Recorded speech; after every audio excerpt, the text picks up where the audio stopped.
Aujourd'hui, j'ai un conseil tout simple pour vous aider à vous démarquer. Sur Internet, vous avez sans doute constaté que votre site Internet n'est pas le seul de votre secteur et qu'il peut être utile de faire quelque chose pour vous différencier, pour que les gens reviennent sur votre site, se souviennent du nom du site, reviennent sur votre site et sachent ce qu'ils ont à gagner à venir sur votre site au lieu de venir sur un site Internet concurrent.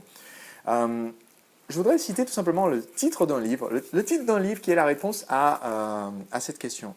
Un de mes amis, Bill O'Hanlon, qui est américain, thérapeute, auteur de plus d'une trentaine de livres, qui a vendu des centaines de milliers d'exemplaires de nombreux de ses livres, donc des millions au total, a écrit un livre qui pour moi résume très bien la réponse à cette question. Son titre est « Do One Thing Different » et en français, ce titre peut se traduire de deux façons différentes parce qu'il y a une ambiguïté en anglais.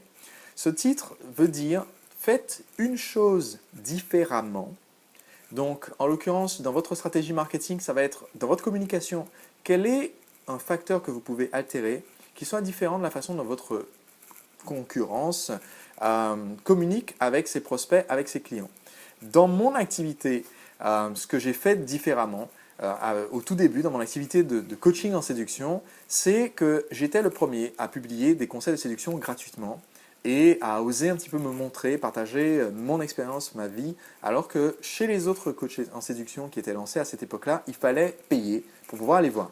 Certains étaient en mode thérapeute, donc il fallait aller voir dans leur bureau, payer une session pour pouvoir aller voir et discuter avec eux, bénéficier de leur sagesse immense, et d'autres étaient en mode entièrement coaching et atelier, et il fallait payer, venir à l'atelier, et là on pouvait avoir une chance d'avoir les conseils. Donc j'étais le premier à faire quelque chose de différent qui était, je donnais d'abord le conseil gratuit sur les articles. Maintenant sur Internet, beaucoup de gens le font, donc ça ne sera peut-être pas votre façon de vous différencier, sauf si vous êtes dans le secteur, je ne sais pas moi, le conseil en patrimoine par exemple, où tout le monde pour le moment met son conseil derrière un mur, il faut me contacter, il faut m'appeler ou il faut venir dans mon cabinet ou dans mon bureau.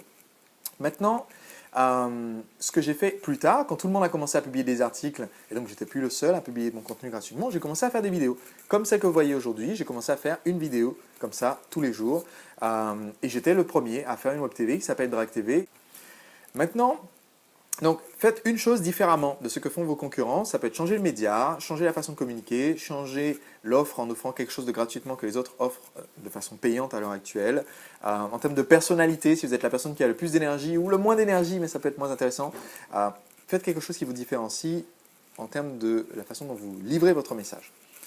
La deuxième façon de comprendre le titre du livre de mon ami Bill O'Hanlon, c'est « Faites une chose différente ».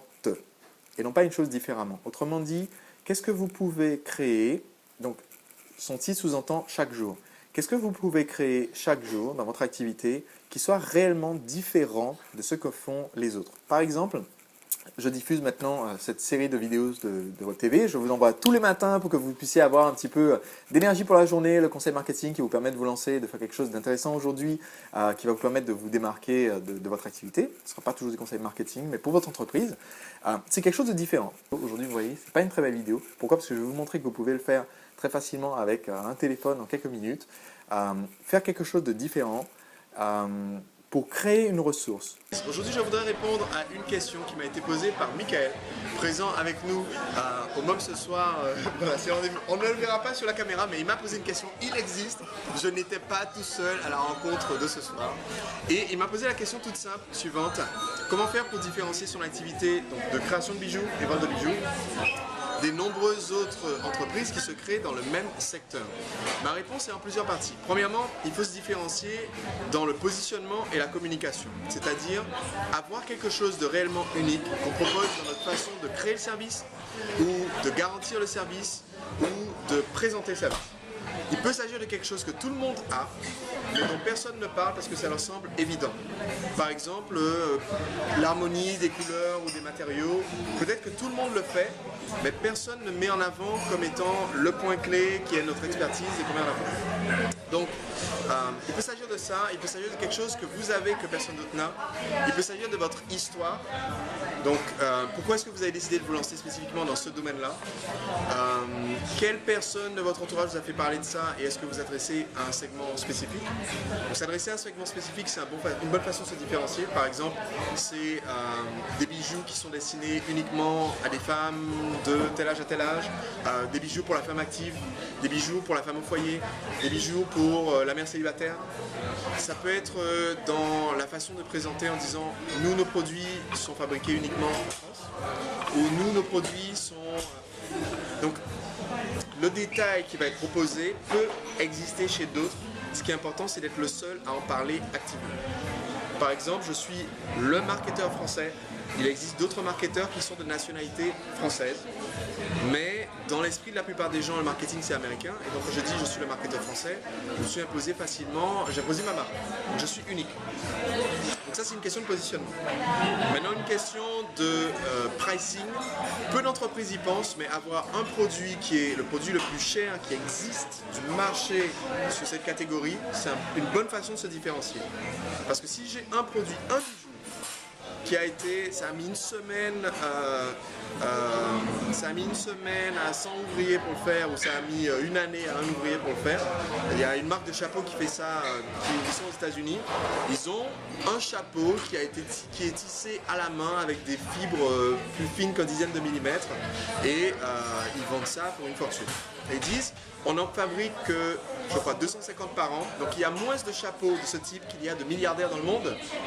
Et donc c'est un chapeau qui devrait être à un prix de milliardaire. Et ils le vendent à 10 000, 25 000 $. Ils n'en vendent pas beaucoup. Ils en ont peut-être vendu 2 ou 3. Mais les autres chapeaux moins chers de luxe se vendent beaucoup mieux. Donc c'est une bonne façon de se différencier d'avoir le produit le plus cher. Par exemple, j'ai probablement les ateliers marketing les plus chers. Je vends un atelier marketing 25 000 €. Et j'ai des gens qui l'achètent et mon atelier est plein. Ça me permet plus facilement de vendre mes autres formations qui sont plus accessibles. Donc on a parlé de communication, de positionnement et de pricing. Maintenant, il y a aussi dans le suivi fait avec le client, une bonne façon de se différencier, c'est d'être la seule bijouterie en l'occurrence, ou le seul créateur qui pense à recontacter ses clients. Et aujourd'hui avec notre dîner, on avait Sébastien de G Autorépondeur qui est là de l'autre côté de la caméra. Et c'est un moyen d'utiliser un autorépondeur ou avoir quelqu'un qui fait un suivi téléphonique ou quelque chose où on prend la date d'anniversaire du client, comme ça on peut lui proposer un peu avant. Si c'est un cadeau, on prend la date d'anniversaire de la personne à qui on fait le cadeau, comme ça on peut rappeler cette personne, l'acheteur, une semaine avant l'anniversaire pour dire « Et au fait, est-ce que vous ne voudriez pas offrir quelque chose à nouveau cette année ?» Et être la personne qui fait le suivi, ça fait une différence.